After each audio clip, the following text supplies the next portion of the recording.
All right, I brought out the project strap. Thought I'd make you a quick video, help you make an educated decision on whether you should bring your bass guitar to a repair shop or solder it like the suggestions in the comments.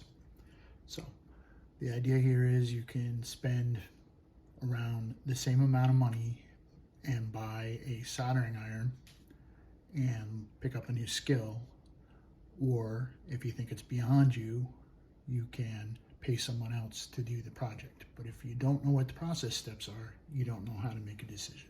So let's take a look at what it entails, and from there you can make a decision whether this is something you want to jump into or something you don't.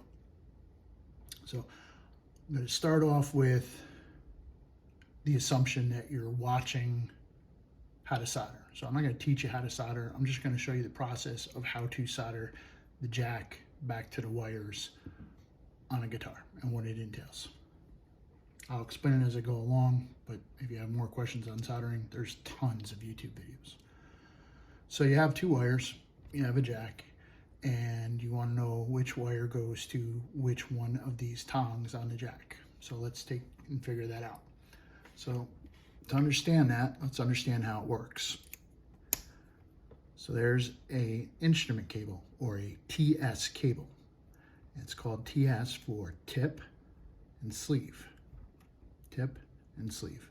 So the sleeve, which is the base part of the cable, is the ground. You can see it goes right from there to that tab, and that's the ground. The tip is the one that touches this tongue, and it goes down underneath the insulator, and it goes to this tab. So the tab that's sitting on the top is your ground, and the one that goes to the tip is your signal. On this guitar, white is the signal, black is the ground. On your guitar, in the picture I saw, it looks like you have a black cable. I'm going to assume that's ground. You will know because it's going to be attached to other black wires, and one of those black wires is going to be mounted to the body of the guitar, and those will be all your grounds. The white one is the signal. It may be a different color in yours, but figure if you figure out which one's the ground, the other one is going to be the signal, unless you have more cables torn apart, but I only saw the two. All right, so what's the process? Well, the first thing we're going to do is we're going to try to protect the guitar. And to do that, I grabbed an old t-shirt and cut a hole in it. So, just like in the operating rooms, we're going to protect the patient. So, now, yes, this is flammable. Yes, the soldering iron is hot. Let's turn that on, get it warmed up while we're talking.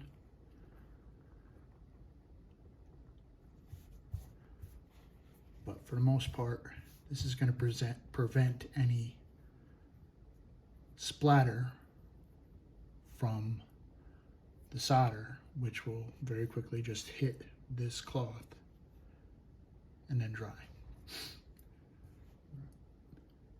And then we have our jack. And we'll just place that right there for now. So I've already taken the time to strip these two wires back. That's a little bit less than a ½ inch of exposed wire, and I'll show you why in a second. All right, so it looks like our soldering iron is heated up. We're going to grab some solder and the soldering iron, and the first thing we're going to do is we're going to tin the soldering iron. And I do have a fan running in the background for the solder fumes. And we're going to take, and real quick, we're just going to put soldering iron on each one of these wires. And just put a little bit of solder. And just like tinning the tip, that's called tinning the wires. And that will give us a better connection when we solder to the jack. And the next thing we'll do is grab a small pair of needle nose pliers, grab it right at the halfway point, put a at the halfway point, put a hook in it. Then we grab our jack, as you remember, ground, sleeve, tip, signal. So take our black, put it through the tab,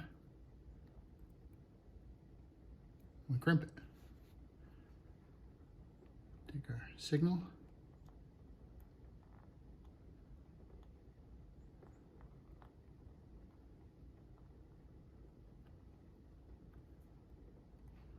put it through, and crimp it. All right. And just so you know, we are almost done. All right, so ground, signal, crimped, crimped. We're just going to touch it with a little bit of solder and we're done. All right. Turn that on side. Just going to stick that right in the hole. Touch it with a little bit of solder. And that's it. And on this side, do the same thing. Just going to set it right in the hole. Touch it with a little bit of solder. And that's it. And that is all there is to it. Once this cools down,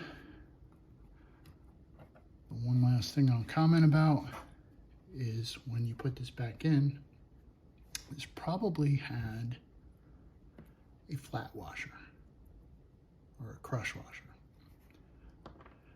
What you really want is one of these teethy looking lock washers. So, not sure what the great love of blue Loctite is. If you put one of these on, this will grip on the back of that pick guard. This will go on the front of the pick guard. When you end up tightening this down, that's going to act like a little tiny spring. It's going to keep pressure against this and it won't come loose. So, all right, so good luck on your decision, and I hope your repair goes well.